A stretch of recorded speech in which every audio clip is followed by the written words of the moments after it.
Jim, I don't like you. I just wanted to let you know right off the get-go that I do not like you. What have I done now? Existed. I like Chris.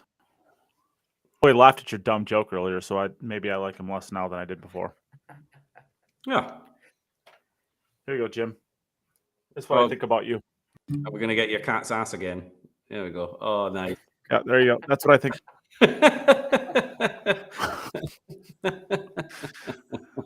You come for the pool talk and you stay for the cat's asshole. Yeah. How we doing, fellas? All good, mate. You? Yeah, not too bad. Can't complain. I'm enjoying the pool. World Cup of Pool started. Brilliant. Love it. One of my favorite events. This is a pretty good stretch of time for pool, isn't it? Yeah, it's incredible. Thank you, Matchroom. Yeah. I'll tell you what. Matchroom is, and maybe it's just because I'm on a little bit of a high from that final, which is, in my mind, that is the greatest final I've ever watched. It didn't have the characters, I would say, that you would like to see. I mean, the only that final could get any better if it was Shane Van Boening and Joshua Phil, or Shane Van Boening and Jason Shaw, or something like that. But I mean, Mark Bijsterbosch is definitely not an unknown player. I would definitely not say he's a super popular player on tour. I mean, he's not like one of the top 15 players that you want to see. Although he does have a very exciting playing style, so maybe this is him building a more of a profile for himself. But I'm telling you what, as far as you didn't look at who the players were, you just watched the match. That is easily the best finals I've ever watched.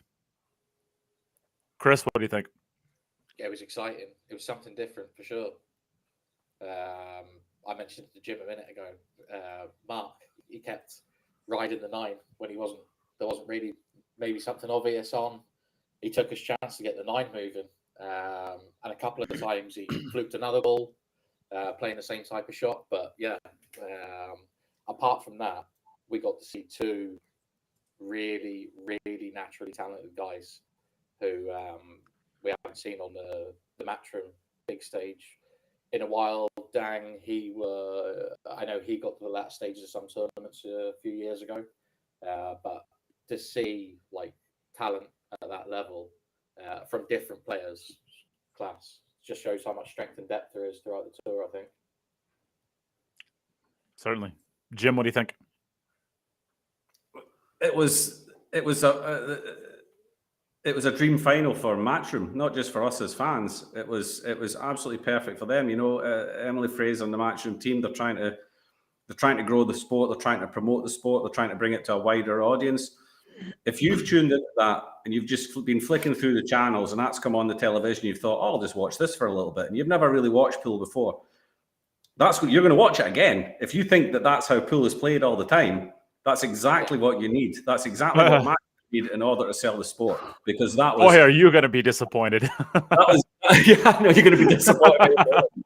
Yeah, don't go to the venue and watch those 4-hour-long matches on the back tables. No, Yeah, but this is what they need. This is what they need to be promoting the sport. It was absolutely. I mean, dang, quick player, Mark, quick, powerful player, going for his shots.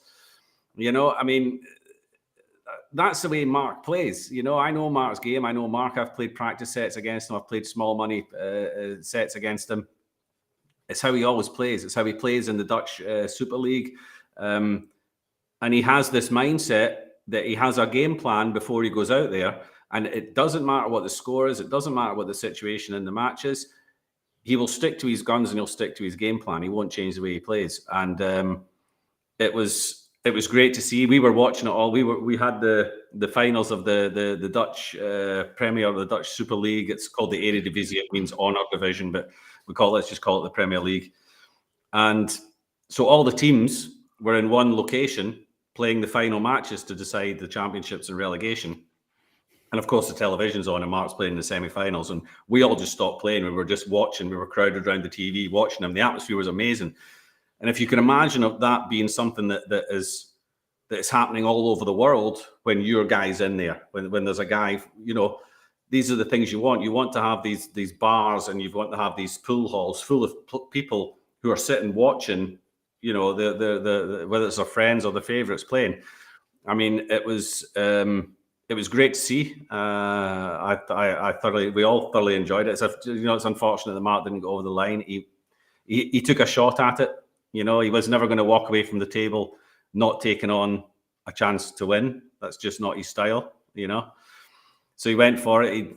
The bank almost went. The bank on the 8, he almost made it. He made an incredible shot on the 7 to get onto the 8, and he's gone for it. Three shots back to back to back. Yeah, it would have been couldn't get. It would have been the greatest out in history. It would have been the greatest out in history to win a tournament, kind of thing. You know, and he was very close to getting it, and certainly in the category. I'll be interested to see how he processes that over the next day or two before he has to play World Cup of Pool again with Niels. Niels will be feeling he's got a partner that's in dead stroke now, and his confidence is high, and watch out for the Dutch. If Mark can keep the energy, it would be natural to have a little bit of a letdown after a tournament like that, and the energy levels to drop slightly. And Mark's game is very much the basis of Mark's game is his energy level and how he approaches the game. So I mean, be interesting to see what kind of conversations Niels have with him. He's obviously an expert in these kind of things, and if his energy levels are a bit low, he didn't seem too down. I sent him a message. He didn't seem too down. He seemed to, he was seemed pretty upbeat, kind of thing. So we'll see how he gets on. But I mean, it's just amazing to see him. For me, it was great to see. Mark always seems like that guy that just doesn't care because he goes for all his shots. He doesn't seem to really care about the result. He just wants to play pool and enjoy it and enjoy the game and play it the way it should be played. But I saw for the first time nerves in him. In his quarterfinal and his semi-final, he sort of fell over the line a couple of times. He had a big lead against Hawk. They had a big lead against him, 9-4, missed a couple of balls. All of a sudden, it's Hill. The guy hangs a 9-ball combi over and leaves Mark an easy out kind of thing to finish it, which he needed, I think, to get over the line. Piers kind of let him off the hook a little. Yeah, Piers let him off the hook, missing the black to go on the hill. But seeing him actually get nervous and miss balls indicates to me that he does actually care and that he really, really wants to accomplish something, which was always a question in my head. He's just playing because he really enjoys it, he has fun with it, and if he wins, he wins. If he doesn't, he doesn't. He doesn't really care, But you saw that he does actually care, and the fist pumps were coming out, and I haven't seen that from him since I think European 10 ball he won maybe about 4 or 5 years ago or something like that. So good to see. I'll be interested to see where he goes from here. I think Matchroom have found 2 new poster boys, that play the game the way they want them to play the game. There's been a couple of them coming through. Everyone got all excited about the way Sufi plays the game. Now, these 2 guys, I've never seen a crowd react at a Matchroom event to a single table situation in a Matchroom event like that before. The crowd were really getting into it. It looked like they were really enjoying it. All the songs were coming out in between, and they were all the We Will Rock You. They were going crazy for that one. It was almost like a Moscone Cup atmosphere at an individual event, and they haven't had that. And this is what they want to be creating, And I think it was a massive bonus for Matchroom. I think that goes down as a massive success as an event, and a lot of it is down to those 2 guys in the final. And a shout out to Skylar Woodward for another semi-final performance. I mean, how good is he playing at the moment? And to see how he gets on with Shane. It looks like Shane's a guy that's got to step up a little bit if that team's going to do something. I just hope that with Sky bringing up Sky, I just hope that he's not the next Mario He, and I don't mean that as any disrespect to Mario He, but now Sky's now made the semifinals of 2 straight tournaments and couldn't get over the line. I mean, obviously you're playing against the best players in the world at this point. Everybody's in stroke, and it's hard to win any match in one of these tournaments. Nonetheless, when you're this deep into the tournament and everybody's playing good, but this is, I mean. You can't look at Sky's performance at the finals, in that semifinal match down the stretch and not look at it and be like, he wasn't playing well. I mean, he just looked like he went from completely just crushing Ko Ping Yi to the next day, and it's a new day, but he just was not ready for that match. It did not look like he was ready for that match. He just peaked too early. He hit the crest of whatever wave he's been running on, playing well for the last couple of months. That was the top. That was the match of the tournament, certainly. Yeah, and the performance of the performance of the tournament. tournament. The performance of the tournament. He played better than that than anybody else played in any match in the entire. He played better than Phil did when he had his run at the UK when that match he played also against Cole, was it? No, it might be, yeah. Yeah, it might also be when he shot Cole out. I think it was, yeah. Cole's been given some seat action in the last couple of tournaments he's played in after winning the Masters. Getting the Jason Shaw treatment. He's been getting Jason. Yeah. But I mean, this is these events. I mean, I was talking to Sky and Shane and Federer at the UK Open, and I was saying these events are so tough. I think a joke was made about, Sky said something to Shane like, you always get the live stream table. Why, it's so much easier for you to win these events because you're getting so much more time on the main table. And Shane's answer was, well, go ahead and win 5 US Opens, and you'll probably get more time on the matchroom table as well. And Sky turned around and says, yeah, but nobody's ever going to win 5 US Opens because of blah, blah, blah. I won't say exactly what he said. And Shane said, yeah, you're right. So the setup. Let's just say the setup of these tournaments makes it a lot more difficult for anybody to dominate. Shall we just put it that way? And they're just very, very tough to win, and there's always going to be surprise results. I mean, even I'll go back to talking about Mark. His run, if you looked at from the draw for the last 64, you would say if he's going to win this tournament, if he's going to get to the final of this tournament, he's going to have to beat Sanchez Ruiz, he's going to have to beat Wu, and he's going to have to beat Federer. Every single round, they got beat before they had to play Mark. And then the guy that he had to play didn't play as well as he did when they beat the big guys, So it sort of opened up a little bit for Mark as well. But it's just incredibly tough, even for these top guys, to get through that field. So, let's not to be too hard on Skyler. He's the only guy that was in both sets of semi-finals in the last 2 events. So he hasn't won one, but he's knocking on the door, and he's got to be happy that he's consistently performing, and it's not just happening just once in a while for him. He has a consistency now, and if you keep knocking on the door, eventually it's going to open. He's putting himself. He's continually putting himself in the position to win these tournaments. You would think at some stage he's going to walk through. But that's what we keep saying about Mario He, though, too. That's why I started this with saying I'm hoping. Yes, okay. You could say that about a lot of players as well. Jason hasn't won a matchroom event either. There's too many good players. And Jason hasn't won one. Federer hasn't won. Okay, he's not been given the opportunity, but there's a lot of very, very good players that haven't won one, So not easy. Not easy. Yeah, I mean, I guess let's talk about that final match because let's talk Hill because I think that this is one of the interesting parts about this match. It comes down Hill. Mark has a chance to run out. Hill the 11 and misses the bank on the 8 ball. He plays a pretty aggressive run out to try to get out. I don't know that you had to try to run out. You certainly had to try to run out after you made the second shot, I think. But there's a couple potentials for safeties after that. I think once it gets Hill, he's playing that ultra aggressive style. What did you guys think about the carom onto the 9 ball? I guess for anybody who didn't watch it, first off, get over to wherever you can find this and watch it because it was absolutely.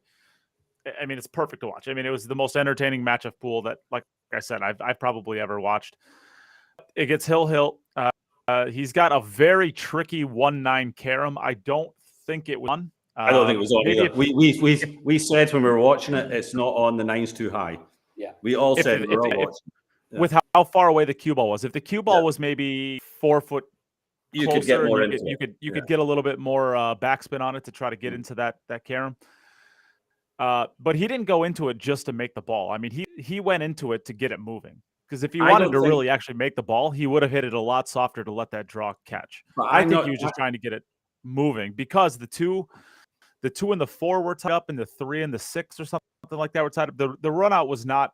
It really was not on. I mean, But there was also a ball. There was also a ball on the just underneath the first diamond, above the pocket that the 9 was tracking to. So because he was hitting it low on the 9, that ball became also a possibility for the 9 to go in off. And I think Mark's just looked at this and thought, you know what? I don't see an easy safe. There wasn't really the pot on the shot was tough. There's balls tied up. I can have a hit at this, and even if I don't make it, even if I leave it, it's a tough out for this guy to take. But if I make it, everyone's all good, So I mean, I think he's had a swing for it. He's decided that if I have one shot to win this tournament, I'm having a go at it. That's just the way he plays the game. Yep. If he makes it, he's an absolute hero. Yeah. Yep. And from that shot, he tries to carry him the 9-ball in, gets it moving pretty firm. There's an outside chance he could even bank it. There's an outside chance he could go 3 cushions into the side pocket, but he ends up opening up one of the 2 problem balls, and then unfortunately for him, leaves a perfect opportunity to play a lockup safe, or a pretty damn close to lockup safe, while opening up the only other problem ball too. Yeah. And Dang, to his credit, plays the shot absolutely perfect, freezes him on the backside of the ball, opens up I believe it was the 4 ball at that time. I think it was the 8 and the 4, if I'm not mistaken. Opens that ball up and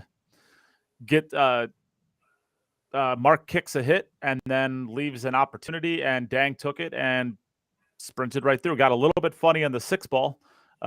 He's looking like he was actually going to scratch on the 6 ball, but ended up getting just underneath the angle enough to be able to force it down table for the 7.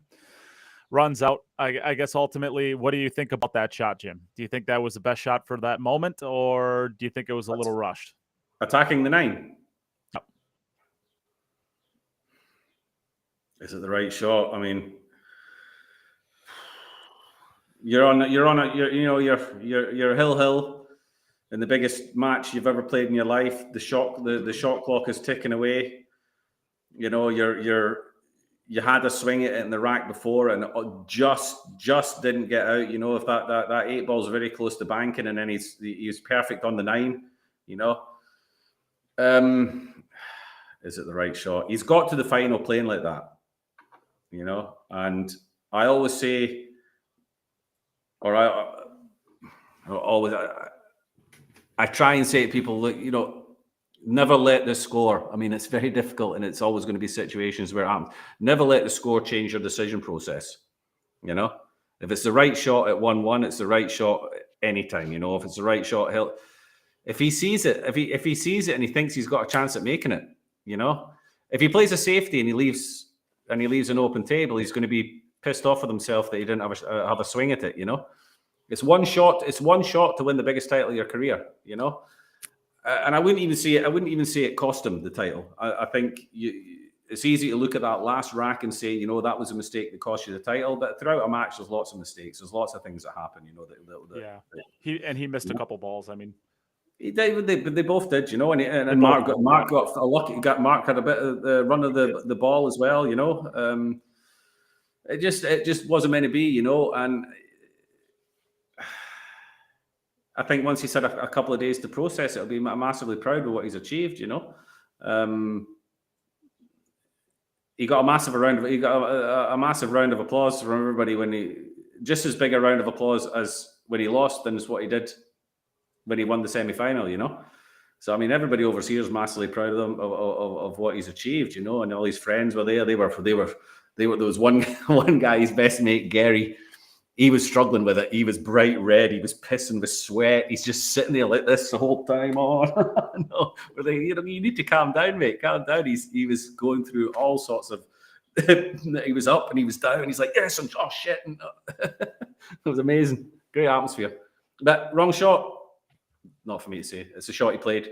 Don't know. Until you're in that position, you don't know what shot you play yourself. Right? It's tough. It is tough. What do you think, Chris? Only Mark has got the right to say whether it was the right or wrong shot. It's completely up to him. You're on the wrong show to not have an opinion on it, buddy. You got to at least say that's my opinion. That's my opinion. I'm all for doing whatever you want to do on the pool table. Some people, you could look at the way that anybody plays and say they could be better if they did this, they could be better, they'd win more if they did X, Y, and Z. And I just think, F that. Pool's a game. It's there to be enjoyed. Mark enjoys the way he plays. So do whatever you want. But Mark will come out of that, I would imagine, a better player, because he probably, the close shaves he had throughout the back end of the tournament, I bet you there's a couple of shots where he thinks, "Oh shit, I wouldn't do that again." You know, that lets somebody back in, or he'll be a better player for all of that. I think he'll have learned a lot about himself during that tournament. Yeah. And I mean, talking about that shot again, let's not forget, it wasn't the first time he'd had a swing at the 9. Exactly. And he fluked a couple of balls. He fluked a couple of balls having a swing at the 9. So he's probably feeling quite good about his chances of making something by doing it, you know? Sure. But Dang didn't let that style of play affect him. There's other players that would have got pissed off if they were playing against Mark and he was going for those things. Dang didn't let that affect him at all. He was not fazed by it in the slightest. And I know players that would be. They'd let that annoy them. They'd let that get to them. 100%. Yes. Yeah. Especially if the player is lesser than your ability. Drives me freaking crazy when somebody who can't, you know, if you're playing amateur pool and somebody who can't run from the 5 ball out, Jim, shut your mouth. And you know, they're just swinging away as many times as possibly can. Yeah, that's not. But I mean, this is just for reference. I mean, this is not ideal. But you know, this is the shot that he takes on. See, I mean, I can see looking at that. If the cue ball was, go ahead. He thinks he can draw into that with bottom right and twist the 9 ball towards the bag. Yeah. Do you agree? He thinks he can twist it towards the bag. That's definitely the shot he's playing there. I think he's not just trying to catch. He's not trying to catch the potting angle because it's pretty impossible to do. To be fair, he's trying to twist the 9 ball into the bag. Yeah. I mean, looking at that distance and at that speed. You could also say you should also say he should just be making the one going forward off the 9 with a little bit of left hand effect, and he's going to come up towards the side rail anyway. But if you look at it, the 5 doesn't look well. The 5 maybe just goes past the 8.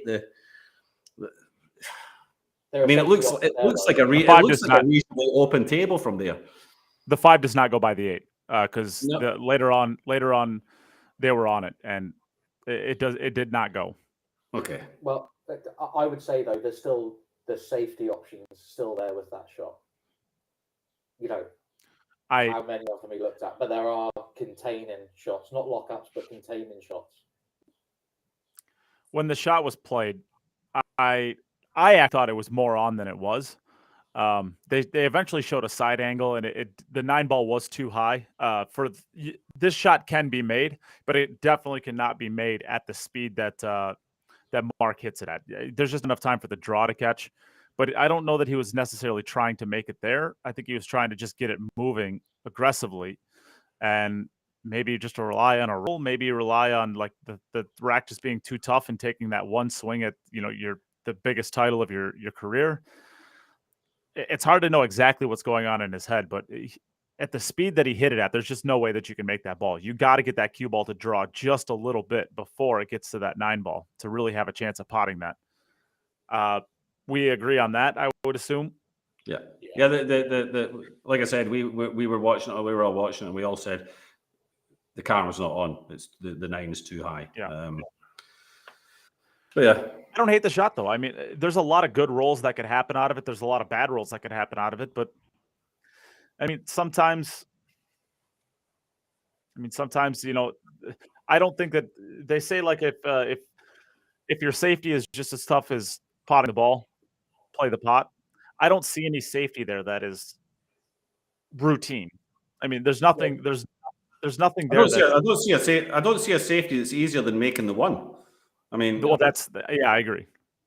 Yeah, I actually like just trying to take the 1 ball on. I'd maybe get to the point where you're on the 5 ball and then play safe off of that. I mean, you could bank the 5 up by that 6 ball, try to get your cue ball underneath the 8. Just create the distance. Even if you just get rid of the 1 and the 2, and you get a decent, you get to the center of the table, you've got an easy safe on the 3, just a stop and the 3 round 3 rails and get behind the 4. You know, there's plenty of safety opportunities. You can even play the same shot if you get on the 2 a bit funny. You can just play the 2 round and leave the cue ball behind the 7. There are safety options, you know. Yeah, just none of those open up the 5 ball. I mean, ultimately the thing with the 5 ball, but actually, I didn't. My thought on this is, with where that 6 ball is, if you can get on, or with where that 6 ball is, you could basically put the 5 ball in just about any tough position that you could really want to, and that 6 ball is just going to be so to get onto that most safeties from the 5 ball are going to be significantly better because of that. Yeah. Just get onto the 5 ball and leave distance. I mean, there's nothing in the center of the table. If your cue ball is, down by the bottom cushion and your 5 ball's up by the 6 ball, there's nothing in the middle for Dang to really, get a snooker on. And probably whatever you're going to end up getting with is going to be, it's probably going to be a tough pot, but you should have a look at something to be able to, I don't know, I guess, get a swing at the win with. But at the end of the day, maybe he just talked himself into thinking that it did go. I mean, you don't know what's going through his. You know what? When he gets back from the Spanish Open, I'll get him on the show and we'll talk to him. We'll ask him. Yeah, well, that'll be fun.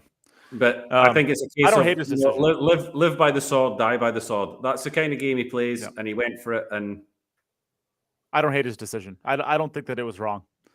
I don't think that there was anything there that was obvious enough that you could say, well, duh, why didn't you do this? I think all your options there are just, none of them are that good.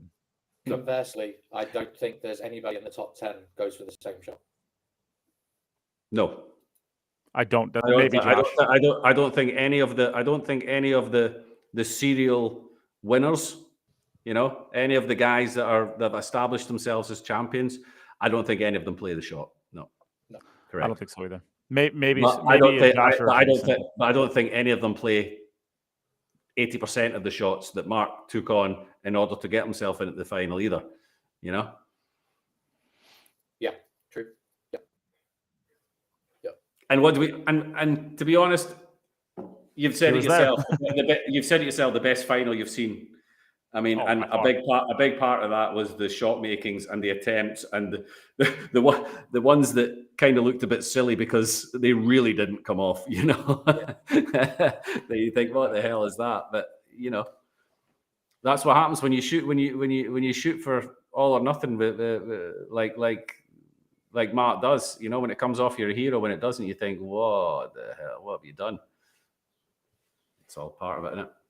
But let's not forget Dang. What a player Dang was. Played fast-paced player. He was loving it. He was getting involved with the crowd. Seems like a really nice, genuinely nice guy. So congratulations to him. I hope he stays around and keeps playing more events. Well, I remember what was it at the Moscone Cup it was Tyler and Josh, and I believe Josh was up 4-0 or 4-1. Tyler wins one rack and starts like fist pumping, getting the crowd involved. He wins the second rack. He starts hamming it up a little bit more, getting the crowd involved. I think he even wins one more. I think he ends up losing 5-3. And I think that's actually the rack that he misses that 8 ball, right? He missed. It was a 7 ball with 8 ball up the rail. Yeah. It was right down. It was almost straight in. He tries to draw it back. I still don't know how that ball hung up, but yeah, he misses that ball to make it. I think it was hill if he makes that. And, Tyler caught a lot of slack on Facebook for that. And I defended him then saying, like, that's the atmosphere. That's what you do. I mean, that is the Moscone Cup. That it doesn't matter if like you're perfectly unscathed with your celebrating. That's just what you do there. You get the crowd involved. You try to play those mental games with your opponent. And the only reason I bring that up is like Dang was doing that when he was down 12-10. He won that first rack. He was fist bumping already. He wins the second one. He was fist bumping even more to get hill. I mean, that's one of those situations where he was loving it. Yeah, I think he was just genuinely loving the competitive spirit and the atmosphere in there. He was just having the time of his life. And I think Mark was as well, right up until the last rack. Yeah. And even then, I still think he enjoyed the experience. You have to enjoy that. If you haven't enjoyed that, even in losing, then you're in the wrong business. Let's be honest. Yeah. Yeah. It's going to hurt initially, and it's going to take a little bit of time to process. But when you look back on it, I mean, how awesome must have been just involved in that match? The best match that Matchroom have produced in a tournament by far that we've seen on TV, kind of thing. Just amazing entertainment, and perfect for Matchroom, perfect for what they're trying to do. And I don't know the exact trajectory of the match, but I'm pretty sure in saying that both players had led in the match, probably at least twice, I would think, and neither player trailed by more than 3 racks. It was Mark was down 4-1 at one stage. Sorry, 6-2 as well. I know it was 4-1. Well? 4-1. Did they get 6-2? Not sure. I don't think it might have been 6-2 down. I think, or maybe that was in the semi. No, I think it was 4-1 down, and then he came back, and then he got to 10-8. Well, I'm looking at it right now. He's up 8-6. Dang was up, or Mark was up 6-5. I mean, I'm just kind of going through back to zone right now, just kind of like taking big chunks off. I know it went 4-1 in the beginning. Yeah. Yeah, it looks like it was 5-2 at one point. 5-2. Okay. So yeah, it was never more than a 3-game lead. But you know what? That three lead is, changes. three is a reasonable lead, but 3 is like 10 minutes for these guys. Yeah. When they get Especially on a run, your lead, it can go like that. They're just pumping balls in, and Well, we saw what Sky did. Yeah. We saw what Sky did against Koping Yi in about 15 minutes. Yeah. He was up like 7-0 after 15 minutes. If there weren't commercial breaks. That's the way the game should be played. It's the way the game needs to be played in order to promote it, to make it a commercially viable product. That's the way it needs to be played. So I'm so glad that, I don't care who the names are. I want all the finals and all the television stuff, all the stuff that goes in Sky. It needs to be these guys that are playing it. It makes it so much easier for Matchroom. It makes it so much better for Pool if it's these kind of players that are getting to these stages. Doesn't matter to me who it is, but we want to see these entertaining matches. We want to see quick fire. We want to see shot making. We want to see bizarre things happening. And loved it. Brilliant. So, yep. So we've talked about Mark. We've talked about Dang. We've talked a little bit about Sky. I guess let's talk about the biggest surprise. The biggest surprise for me, and this is pleasant surprise because he's a good friend. P.S. Labudas making the semifinals, and the way he did it was. Did you guys watch him and Albin by chance? Yeah. No, I saw his match against Fedor. Oh, but no, I know that Albin was way up on him. Was it 8-2 or something, or 8-4? So the shot that Albin missed to win that set, just a gentle little cut of the, I want to say the 7 ball or the 8 ball down the rail. It was maybe at, if we're gonna, maybe I can do it this way. The 9 ball was almost about where the 3 ball was, and the cue ball was almost about where the cue ball was. It was almost that level of shot that was missed on Albin. And that was at Hill. That is, maybe I just need to pull up the shot. I'll pull up an actual screenshot of it. But that was it. That was a big head scratcher to me, and that just shows how far Albin has. I don't want to say he's fallen, but about 2 years ago, he was basically FSR before FSR was FSR. He was winning most of the events. He was at the finals for most of them. He was just crushing it. I don't know. These things are weird. When you have this many great players, it's just, it doesn't take much to lose to these matches. Yeah, those 4-inch pockets. So anything is missable. Literally anything you take your eye off, anything is missable. Wasn't the case 2 years ago. Yeah, that is true. I just got my table, my 9-foot setup, and I got 4 1/4-inch pockets, and I don't even know how you play in 4-inch pockets. Obviously these top level players are in completely different stratospheres from even, Jim and I. Chris is way better than Jim, so Jim can be in my category. Starting right now. You just want to make sure you say that every single podcast, don't you? Yeah. Don't worry, we'll play each other one day. But it's those pockets. Just 4 1/4-inch, the Predator pockets that I have, they can make you look absolutely silly. Yeah. You've just got to be more accurate. You got to be more accurate. You've got to have your eye, and you've got to be, it's getting to a stage now where the toughest balls are the balls from the center of the table, because you're looking down. Don't lean back too long your shot. If you lean back too far, you might fall into those pockets you have in your table over there. Those are pretty big. Don't fall in that. All right then, Nate. Yeah. Chris laughed. That's all I care about. But those tables especially, that 4-inch, the center of the pocket is still where it's always been. The rest of the pocket isn't. So play balls down rails, little thin snicks, trying to cheat a bit of the pocket. Cheat the pocket now. You're reading with death now if you're trying to cheat the pocket and trying to create an angle. Playing things. It's all about this. Yeah, it's about the speed you play at. You've got to play at the correct speed.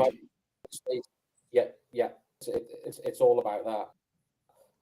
So yeah, the game's changing for the better. Pattern play's got to be a lot better now than what it be however many years ago, even 5 years ago or so. Pattern's got to be a lot better.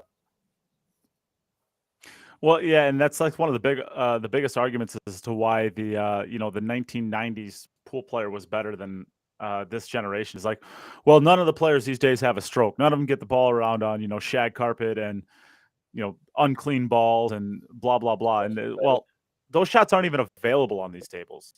Yeah, the shots aren't available, but that argument to me is nonsense. There's more technically. There's more. There are far more technically players nowadays than what there 20 years ago. Definitely 30 years ago. Jesus. Yeah, you're getting old, Chris. The thing with these tables now with the 4-inch pockets, it's much more difficult to rescue yourself if you get out of line. You got players whose cue ball is maybe not as strong, but they can just pot everything, and they're getting out from everywhere. They're losing the cue ball, but they're rescuing with the next shot. A lot of those shots just aren't available, or they're just way more difficult now with the tables. And then that's why you're seeing balls potted, missed if people are getting on the wrong side of balls and having to force it round angles with a lot of spin. You've got to be accurate in those pockets. If you're trying to force something, you catch it wrong, it's going to hang. It's as simple as that. You're not, yeah. So. And I mean, you've seen it at the World Cup of Pool, just on day one, the amount of balls are getting missed. And pretty easy balls as well. They're getting missed. And these guys are in stroke. They've been playing the Spanish Open, and they're missing balls that are pretty simple balls, Just being over your cue and looking down the line of your shot and seeing that corner pocket in the distance, and you're looking and thinking, that's the smallest corner pocket I've ever seen in my life. And it literally is the smallest corner pocket you've ever seen in your life. I mean, how often have you played in a 4-inch pocket? I haven't played in it very much. You're looking down and thinking, Jesus, that's small. You're looking at the middle pocket, just the 9 on the spot, trying to play it straight in the middle pocket. You're looking at it, you're thinking, there's not a lot of pocket there. No. They're scary. Those middle bags are scary. Yeah. Well, I mean, Myanmar. We're going to talk about the World Cup here in a second. If you're watching that Myanmar's playing, and one of their players is a snooker player, and he's missing balls all over the place. Now his partner, I don't think his partner is definitely not on the level of most of the competitors in this world. Say he's leaving his partner pretty tough on a lot of things, but he's walking around with a snooker cue, so I just assume that he's a snooker player. That's what his profession is, and he was not able to make balls on these tables. So I mean, Jack Lazowski couldn't run a rack, and he's one of the best snooker players in the world. I watched one of his matches; he couldn't make anything. Yeah, and that's no disrespect to Jack. He is one of the best snooker players in the world. But you're playing with a heavier cue ball. He's playing with a cue that he's not used to. He's putting effect on a ball, and it's just flying off. It's probably not the correct pool cue for him in the first place. It's just one he's borrowed off somebody. You need to play this game for a little bit of time and try out some different cues, some different equipment before you know which one fits to you. But he was missing balls by a whole diamond as soon as he was putting just a little bit of left or right hand side on it. It's like, it's a different game. It's just a different game. Gary Wilson has done incredibly well to adapt as well as he has, but he's still only got to the last 16, which is still, in my opinion, a very good effort from him, considering how little he's played. But he's still a way off being anywhere near winning one of these events, Yeah. Certainly. It's not something you can dip into and just win a tour. It's not going to. No, it's not of going to course happen. not. But then, even Gary missed a couple of crazy balls last week. Yeah. He missed almost dead straight in nines, or he missed one off the res. Simple straight in 9. Yeah, missed it. He's a beast bowler. Yeah, there's no gimmies anymore. None at all. Yeah. So I guess this started with Pius Labudas was my big surprise of the tournament. Jim, did you have one? My big surprise of the tournament?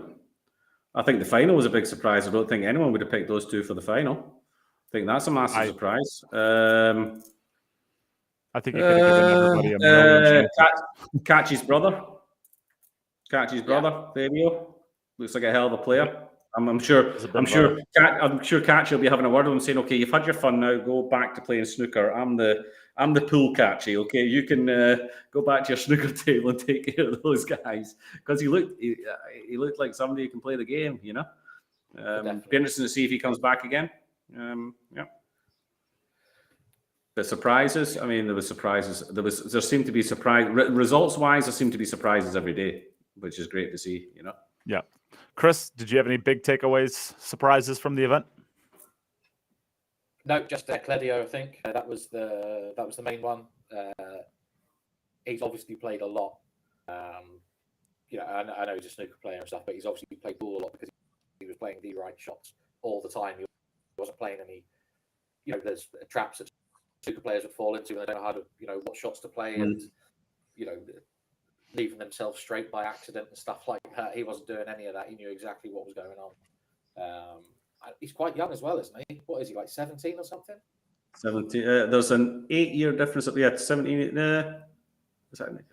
He's got to be 16. Kachi can only be 23. Yeah, no, Kachi's 25 and he's 17, I think. Yeah, 8-year difference, I think it is.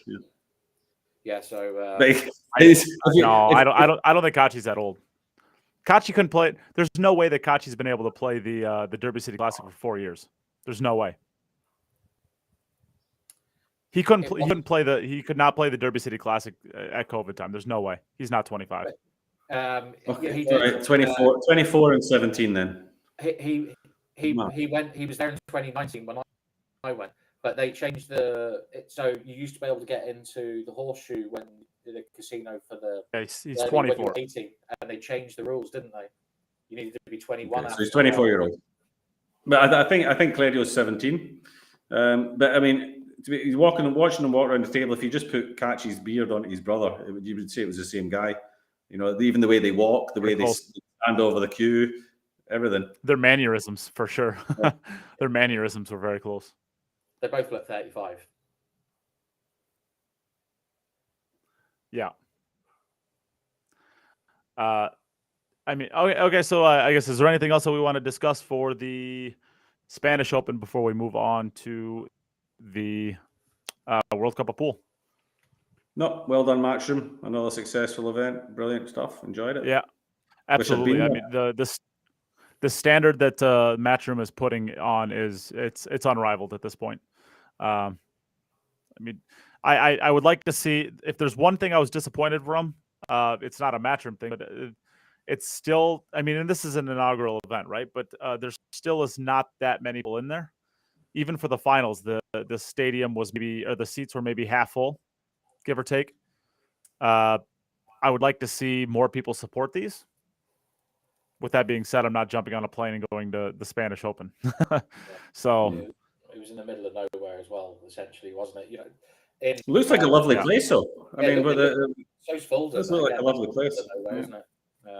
But in 5-6 years' time, they'll be able to hold these things in major cities, and then you'll get the crowd. Of course. Yes, because I mean, it costs a lot of money to get a venue in Madrid compared to a venue in Lugo. Then big different financial. All right, World Cup of Pool. Yeah, World Cup of Pool. So I guess it's actually going on as we speak. Going on as we speak. Philippines knocks out the defending champions, Spain 7-5, and I believe Spain was up 5-2 in that match. 5-3. Am I right in saying 5-3? 5-3 when they ran the last four. Yeah. I haven't I haven't gotten around to watching it yet. That was when I was still asleep, is when that started. So I think that started at like 4 a.m. or 5 a.m. my time. Haven't seen it yet. Great Britain finishes off Qatar. I don't know why. The Qatar team just seemed surprising to me. They were poor. They were rubbish, is what they were. Yeah. I mean, Yeah. no disrespect. What happened to Walid Majid? Yeah, I mean, Majid is. I mean, and he's not even like a world class player, I wouldn't say, but He would still give both of those guys he's a still, 7. yeah, and the breaks, yeah. So I'm not sure exactly where Malid is. Hopefully he's okay because he's like one of the nicest guys you're ever going to meet on tour. He's actually a lot like Muhammad Sufi, where like everybody in the world just loves him and they love being around him. He's a really nice guy. So I'm not exactly sure what happened to him. Hopefully he's still playing, or I don't know, doing all right. Moving on, I guess Canada beats Myanmar in another match that just didn't really look like it belonged. When you see some of the teams that didn't get the nod, like Estonia, for example, I just don't see why you have to have a Myanmar. I would assume that Matchroom is trying to expand the base of viewers. Global reach. Estonia is a small country. How many viewers do they get from Estonia? Certainly. Yeah. Certainly. I don't know. I would like to think that is not the case, that they're not looking at things that they get from a country to decide who gets in and who doesn't. At the end of the day, I guess the answer is very simple. If you want to be there, be in the top 16, right? Because then you get an automatic bid, right? If you want to rely on a wild card, don't. Just get there, qualify. So in that's case, easy. Albania just finished off Peru. That finished up very recently. Singapore and Greece. Singapore gets the nod 7-6. I watched that was the match I watched as I was waking up. Phenomenal match for a hot second there. And hopefully Rick doesn't watch this one because he's a good friend of mine. But I'm pretty sure halfway through that match, Aloysius was begging for his partner from last year back. Sharik was really struggling to get some balls down. He ends up coming with some big shots at the end to get over the finish line. I was just glad to see him playing a shot, not standing 5 minutes looking at every single shot like he did against me at the UK Open. Sharik is a very slow player. He's always been an absolute. Well, Chris was watching it. Chris was watching it. It was absolutely. He left halfway through. He was absolutely ridiculous. I think I left halfway through the first frame. I think it took about 20 minutes to get that far. He is not a quick player by any stretch of the imagination. Greece gave that one away. They had so many opportunities. Absolutely. And Nikos must have missed a couple of balls. Alex was not enjoying himself out there. Greece should have won that match comfortably. Yeah.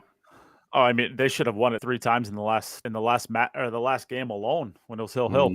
I mean, but Singapore moves on, and sometimes that's just the match that it takes to get flowing. So maybe this is a little spark that Sharik and Singapore needs. You know that Aloysius is going to be there. I did find it funny. Did you watch that match, Jim? Yes. Yeah. I find it very funny how often Michael. It was who was in the comms. It was Carl and was it Michael? Could be. Okay, whoever was in the box with Carl, he said about 1 million times, of these 4 players, the only one that you can really rely on is Aloysius. So it's not a surprise that Aloysius is playing okay. And I'm looking over there, I'm like, Alex Kazakis, he's won the Wisconsin Open, he's won the World Pool Masters, he's been in the semifinals and finals of 1 million big events. I mean, yes, Aloysius Yap has been. He's won more than Yap has. He's won way more than a lot. Like Aloysius Yap has not won anything that Alex is. Now, do I think that Alex is as good as player as Aloysius? No, I think Aloysius is a slightly better player. But you're talking about like friends between the players at this point. And if you look at the resumes, Alex is absolutely worthy of being in the same category of. But he was just getting torched by the commentary. It was. Yeah. I mean, the biggest problems I have with Phil Yates is the guy just basically sits there and craps on whoever like he doesn't seem to like. And I'm very happy that I haven't heard his voice for a little while because it's tortured. Like the way he just absolutely rips on these players, and it seems like this commentator is starting to take up that role a little bit, and it's just a little I don't know. There's a place for it, I guess. It's just weird to me. What are you gonna do? No opinion. Our opinions on that kind of thing mean nothing anyway. I mean, Yeah, I just sit back. A lot of the time, I don't actually listen to what's going on. I'm just watching it, you know. But I just enjoy listening to Carl. I do remember him saying that, you know, that. But he also said in the same sentence, Sharik is clearly the weakest out of the four, and Yap is just more solid out of the four. And okay, he was probably right in that match. He was in that match. That's exactly the way it was. I mean, you could argue that Nikos was actually the weakest out of the four with the balls that were missed, but Sharik's not like he's not a super well-known player. I think he gets overshadowed a lot by Aloysius, but he's can play. He's a 770 Fargo, you know? Yeah, he's a solid player. I mean, he shouldn't be missing balls like the 2 ball he missed in the very first rack. I mean, the thing's basically hanging over the pocket. He's just got to cut it in. Yeah, but okay. Yeah, I've played a lot against Shark. When I was playing college nationals, he was a Lindenwood, one of Mark Wilson's players. He came over to study at Lindenwood to basically get work with Mark Wilson. So he can play. I mean, he was in the finals of every college nationals that I was there, I believe. I think we lost Chris. I think his internet's been bad for a little while. But he was in the finals of most of them. I think he won one or two of them, and then he lost to Landon Shuffett a few times, and I think maybe he lost to Chris Reinhold when he was there. But the kid can play. I mean, Shark's a great player. You don't get to a 770 Fargo by accident. Exactly. I mean, he's at that level of Fargo where he needs to make a step up. I'm getting an echo from somebody. Have you got something on there, Chris? Yeah, sorry. Volume on. We'll give you 1 second. He needs to step up now. I mean, 770 ain't going to do it. 770, you're not going to make 11 playing pool at 770. So something needs to happen in his game to make that jump. And we'll see. There's a lot of players round about there. You know, Tyler, for example, he's round about there. You know, that's not a level that's going to make you any money playing this game. You know, not if you're relying on your tournament finishes. I mean, you're going to have some sponsors that help you out. Yeah, but. So yeah, a couple of shocks already, but not really. I mean, they'd all have been sitting there. All the big seeds would have been sitting there looking at it, thinking, right, don't give me China and don't give me the Philippines, and Spain get the Philippines. Yeah, and they put them out. And the thing that made me laugh, I posted it on Facebook as well. And as soon as the last 9 ball went in, they put the music on in the arena, and it was Coldplay "Viva La Vida," which starts with "I used to rule the world." I'm thinking, oh yeah, nice one, Matchroom. What a song to pick that is. Yes, they did used to, they don't anymore. But it's no surprise for me that the Philippines beat them.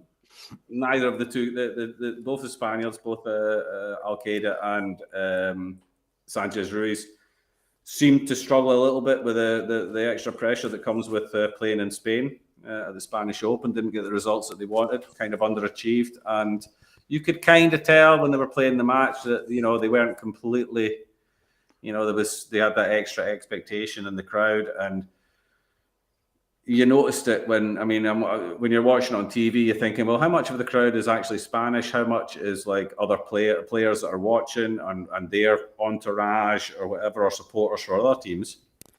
As soon as the match was finished, the next match came on. The crowd went from about 400 people to 3 or something like that. So it was just Spaniards in there supporting the team. They got put out, they went home, and then just left with no crowd for the next match, you know, which was disappointing to see because it looked like it was going to be quite a nice atmosphere for the first day and evening of the World Cup of Pool. The next match must have been Greece and Singapore then, huh? Yeah, there was nobody in there for that. And tonight for the first match, it looked okay, but nothing like it was for the Spain match. Sparse. It's pretty sparse. And, Jason Elliott played okay. Qatar, you know, they didn't need to play well to beat them. They were pretty poor. Elliott missed a couple of balls. Jason did what Jason played too badly.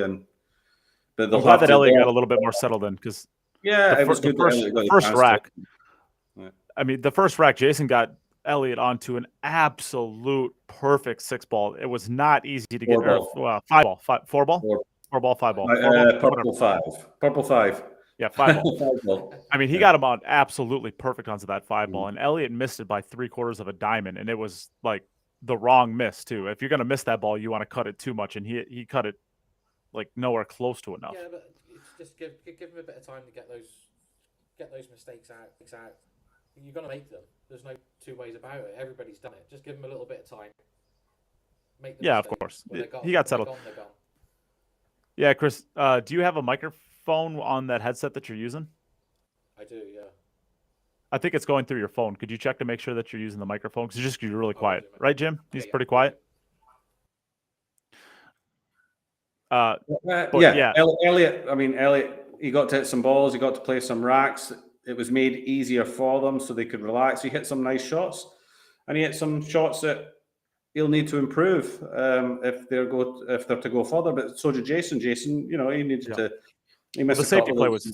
The safety play was terrible between both teams. The safety play was absolutely terrible. I say always terrible. Seemed like, I mean, it just seemed like the edge of the ball was always left. Seemed like there was half a ball sticking out on every single safety. Yeah. Yeah, I mean they had a safety battle for like 6 or 7 shots between both teams that Qatar eventually ended up hanging the 2-ball over the pocket. But then Elliott ended up hooking Jason on the very next shot, and it went through another safety. I mean, there was probably 12 safeties that were played in that, and not one of them were. Well, let's not forget this Rasson table with the new cloth on it plays unlike anything they've been playing on for the last week. Even the diamond with the new cloth on it doesn't play like a Rasson with a new cloth on it. So there's different speeds. They have to get used to it. You're in there at the moment. Jason is the only one that has that experience. Yes, and you're there at the World Cup pool. It's a race to 7. All you want is just to get through that first match, get a little bit of table time, get through the first match. You don't even care what the score is. Ideally, you'd probably want it to be 7-6 because you've then played more racks and got a little bit more feel for the table kind of thing. You just want to play some shots, get through the first round, get through the second round, and then as the races start to get extended a little bit, you've had the table time, then it's up to you to start playing good pool because you know everything about the table, the atmosphere, the environment you're in. Then the best players need to start coming through. At the moment, it's a bit of a survival thing. They got a good draw there. It was an easy match for them. They'll be happy with that. They've both got some table time. They'll enjoy their night tonight. They probably don't have to play again now until Friday. Job done. All good, Will not get easier. They will have to play probably Vietnam. Vietnam, yeah. But Kuwait is brutal too. I mean, not Omar Al Shaheen. I guess we haven't seen him for a couple of years really. Badr Al Dawadi and Abdullah Al Yusuf, great team. Mm-hmm. I mean, absolutely great team. The Vietnam team. It seems like Vietnam is almost like, how spoiled are we going to be when the Asian Open comes around? When you see all these Taiwanese players, these Chinese players, these Vietnamese players that we don't even know who they are, where they came from, and they run out from everywhere. How brutal is this Asian Open going to be? Don't be surprised. Don't be surprised if I'm going to say don't be surprised if the semi-final is 4 Asians, and don't be surprised if the quarter-final is at least 6 Asians. I would be more surprised if it wasn't, to be honest with you. I mean, I could see there's players. Obviously, there's European players that could sneak through. Shane could always put a run together. Sky could always put a run together. This is going to be the toughest event the Matchroom's ever had, and I don't think it'll be close. Just a guess. It's going to be the toughest event to win. This winning the Asian Open will be a bigger achievement in a sporting sense and how difficult it would be than winning the World Championships. You will have to play better. You'll have to play better to win the Asian Open than you would to have won the World Championships. I do not disagree with that at all. There's a lot of dead weight. There's a lot of dead weight in the U.S. Open. There's There's actually a pretty decent amount of dead weight in the World Championships. There will be no dead weight in the Asian Open, unless I go. And then there will be more dead weight in that tournament than the World Championships, just from Jim alone. Wow, you just don't stop, do you? I see. The thing with you and me, Jim, is like I'm willing to take my shots publicly on the podcast, and you take all yours behind the scenes to be respectful. But you always start it, so then I feel like I'm justified by taking my shots on the podcast. What did I do? I'm always nothing but nice and civil to you. Chris will tell you. I'm always nice to you. That's true. I'm staying over it. So Chris, what do you think? What's your prediction for the rest of the World Cup of Pool? Who's your winner? Can you guys hear me now? Barely. Barely. What's going on? Try pull the phone closer to your mouth. I just want to see where the microphone is coming in at. This is what we do. We troubleshoot on the fly. Yeah, sorry. What about that? Is that better? Not better. No. All right, Jim, you take over. Who do you think? Who's your pick for the rest of the World Cup of Pool? I've no idea. I really don't. There's no. I could just throw names at you, and I don't. I'll tell you who I think my semi-finals are going to be. Okay. I'm going to go with Chinese Taipei, and they will play against Austria. Austria is currently down 2-0. Did I say Austria? I meant no. I'm still going to say against Australia. They'll still win that. I'm going with Austria, and then I'm going to go. And then I'm going to go with. That's really open. That side. Yeah, there's the bottom side is significantly weaker. I'm going to go with Germany and China. There you go. Pick one of them. China against Chinese Taipei final. China to win. China to win. Well, it certainly isn't a bad pick, is it? Well, we ain't There's got so many. Chris here. There's so many. There's so many possibilities. I want boring picks. I'm gonna go for boring picks. This is gonna be fun.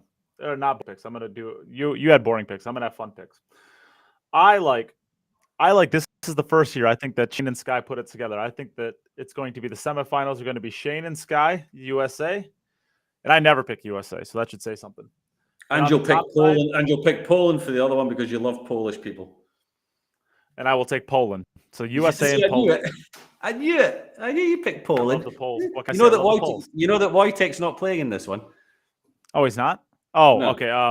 So let's see. All right, I'll pick Poland then. All right, Poland. Poland and USA on the bottom side, and on the top side, it's going to be fun. I'm going to take Vietnam, Philippines, and I'm going to take a Vietnam Poland final with Vietnam winning. Chris, what you got? I'm going. You can hear me now. Yeah, good Slightly enough. better actually. Yeah. I'm going for either the USA or the Netherlands to win. Oh, you think the Dutch will get? Ooh. Yeah. I like that. The way Mark played last week, Neil's being so strong, that could end up being such that dynamic could turn into something. We'll learn a lot from that first match because they've got a tough match against Hong Kong. You know, I mean, that's Lo Ho Sum and Robbie Capito. That's a tough team. You know, that's not an easy first round draw. So we'll learn a lot about the Dutch team from that one, I think. Yeah. Oh. I think USA have got a great chance. Sky outperforming Shane is the perfect way to go into this event. Well, he is at the moment, isn't he? Yeah. It's the perfect way. Well, not only out competing him, Sky knocked him out. Yeah. Sky beat him as well. Yeah. Sky beat him out, right? Yeah. I like it. I don't know. Let's hear everybody out there. Everybody, we'll play a little Jacoby ad here because they take care of us and we need to take care of them. The best cues on the market, in my humble opinion. We're gonna run their ad, and I want to hear everybody while we're doing this. Get your Get your comments in. Who do you think is going to win this event? Who's going to be in the final and who's going to be your champion?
All right. What an advert that was. And we'll also, I know.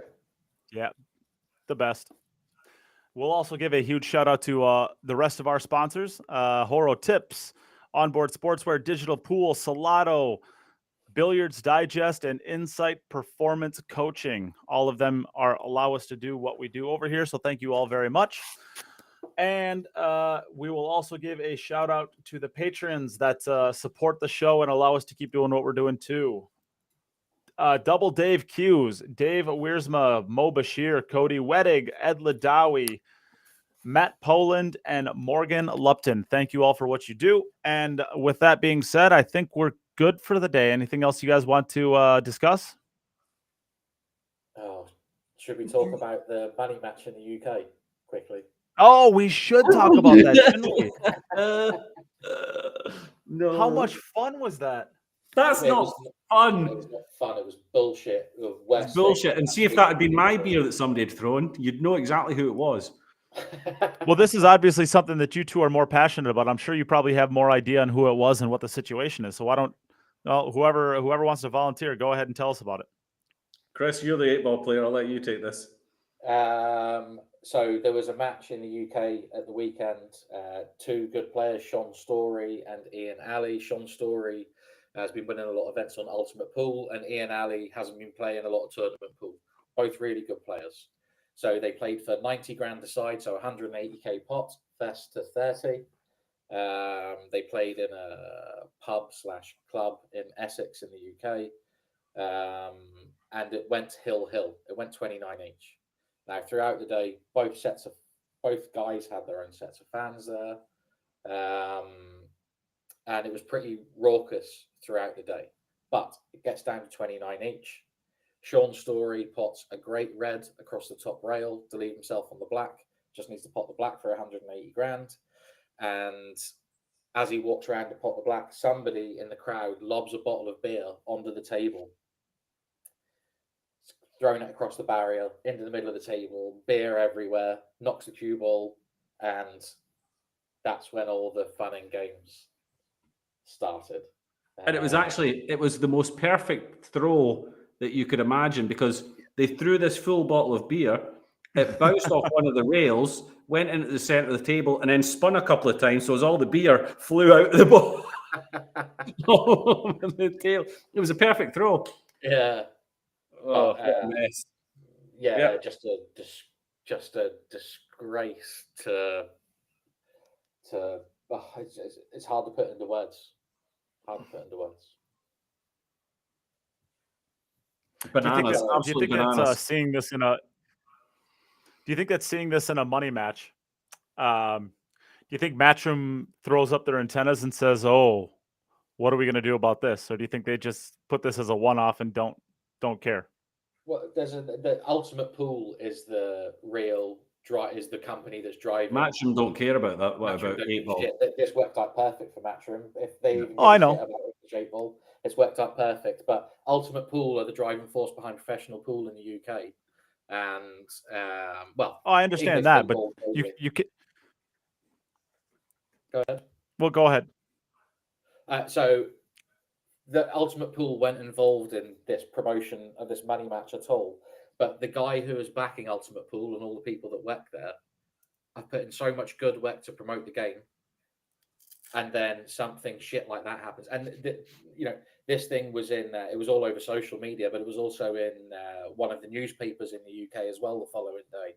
And it caught a bit of traction. So it's taken English 8 Ball back.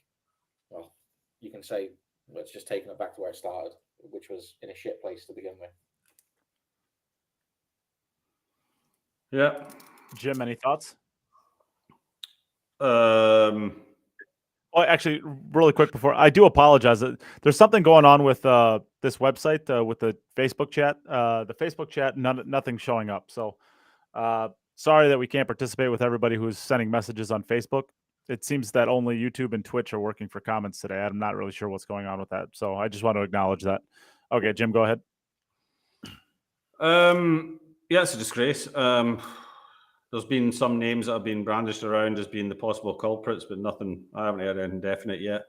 The match has been paid out. From what I've heard, the match has been paid out. It's considered a win for the guy, for Sean Story. He just had a simple black that a guy like him ain't going to miss. So the money's been paid out. It's just a shame, it's this kind of thing happens on the live stream. We've talked about it in the American scene as well. The live stream matches. Billy having his problem with the live stream, and this is the same kind of thing. This match was built up to be the biggest money match in 8 Ball history, and it's ended with some idiot throwing a bottle of beer on the table. It's just a bit of a shame, and I didn't watch it, but apparently it was thoroughly entertaining for the entire match, right up to 29:29. It's exactly what you want to see if you've tuned in, if you've paid for the stream and you've tuned in. This is exactly what you want to see, unless you've got money on one of the guys and you're starting to get a bit, but this is what you want to see. And it ends like that. It's but okay, you don't know. They say that, negative publicity is also publicity, but I don't really see how a positive spin can be put on something like that. Yeah, agreed. Well, And it's players, it's but that's it. When there's a lot of money on the line, and people have been drinking all day. This is a long match. It's going on for hours and hours and hours. You've got people in the crowd that have been drinking all day. It's the culture there, and then somebody just goes a bit too far with it. Yeah. So this is my ignorance to just not knowing the 8 Ball culture, but it was, if I'm not mistaken, I think that the rules for that there was some questions as to whether or not they would pay it out. Ultimately, they did pay it out, but wasn't? Am I wrong in saying that I saw that somewhere online that they were trying to actually replay the entire frame from there? Yeah, I mean they had a professional referee. Well, the guy doesn't referee for a living, but he referees professional games and he's well respected from what I know. And there are this situation, unbelievably, is accounted for in black ball rules. That's the rule set they were playing. So only in the UK, baby. So the referee did the right thing, which was to replace the balls where they were supposed to go. Sean didn't have to put the ball because Ian Alley and his crew bailed. They left, so he didn't have to put it. They effectively conceded, and the guy controlling the money on Ian Alley's side paid out. So you got to say fair play to him, because I'm sure there was a lot of people not wanting him to do it, but he collected all the money. He paid it. He met the other guy the next day, handed over all the dollar. So. But at the end of the day, if that money doesn't get paid out, then it would have been the death of money match pool, because then all of a sudden anybody who's watching one of these matches, they just have to do something stupid and they save their money. Yeah, I think it should be the end of it anyway. I don't think there would be a case. There would be a case for saying that. Yes, there's nothing for the game to gain off publicizing this sort of crap. for the good of the game, and it's been in bad place. If people watching this think that American pool has been in a bad place, you've got no idea where English 8-ball has been. We're talking about just the most disrespected game in the entire country, with some really talented people involved that haven't had the shot. Darren, Jason, Carl Boys, all those guys had to move away from English 8-ball and go and play a completely different game because the game was so disrespected. Well, I can't imagine why with situations like this. It's just the pub, but Pub culture. It's the west of British pub culture. Unfortunately, it's the very west of it that you could imagine. So yeah, it's just a crap situation. I would love. So this is the fun part about this, because if English 8-ball was actually respected, like if this happened in like football, for example, they would probably like raffle off that beer bottle and then give like $50 million to charity. Somebody would buy that beer bottle. Like if that happened to like snooker, they would probably find a way to like raise money off that and make it like a positive story. But nobody cares about English 8-ball. Yeah, it's true. Yeah. I say this as somebody who knows that they don't care about 9-ball either. Although I'll tell you what, Matchroom is doing some incredible things. Yeah, it's a big step backwards. We'll see. Yeah, it's buggered it all up, unfortunately. Well, there you have it. Anything else we want to talk about? No. No, I guess we'll be back. I guess we'll be back to talk about some more World Cup of Pool around about this time next week again. Yep. Yeah. How long's the World Cup? How long's the World Cup of Pool on for? It must be on for about 2 weeks, no? No, it's No, Sunday. Sunday. Isn't it? It ends on Sunday. Yeah. It's only. I mean, there's only 15 total matches. They've already played what, 5? 15 total matches. No. It's single elimination. 16. There's 31 total matches. Yeah. Oh, there's 32 teams. Yeah, 32 teams. There's 32 teams. No, well. Yeah. So yeah, I was thinking there was 16 teams. Yeah, my bad. But yeah, I mean, 31 total matches, and 5 of them are already done. Yeah. So yeah, we'll have a World Cup pool winner this time next week.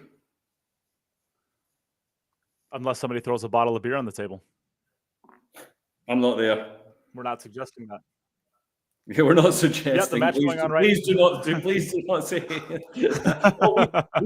we heard on the Q Up Network that if you throw a bottle of beer on the table, then everything's null and void. And it's good. Yeah. So I guess your pick of Austria is looking a little bit better. They were down 2-0 when you made that pick, and apparently they heard you and said, "Oh, Jim's on our team. We better get going." So it's 2-2 now. So that is the match going on right now. I suggest everybody who's tuning in here head over to DAZN or wherever you can watch in your country. That's exactly where I'm going. Yep, support Matchroom. They're doing great things, and they can only continue doing great things if we give them the support. With that being said, I hate DAZN, and I wish it would die in a fire. So I'm going to look into a different way of doing it, because I literally hate DAZN more than anything else in the world at this point. But I'm going to continue with my DAZN subscription until I can find a new way to watch this, because it's not great, but we need to support Matchroom. So do it. And we will be back next week. And thank you, everybody, for tuning in, and we'll see you next week.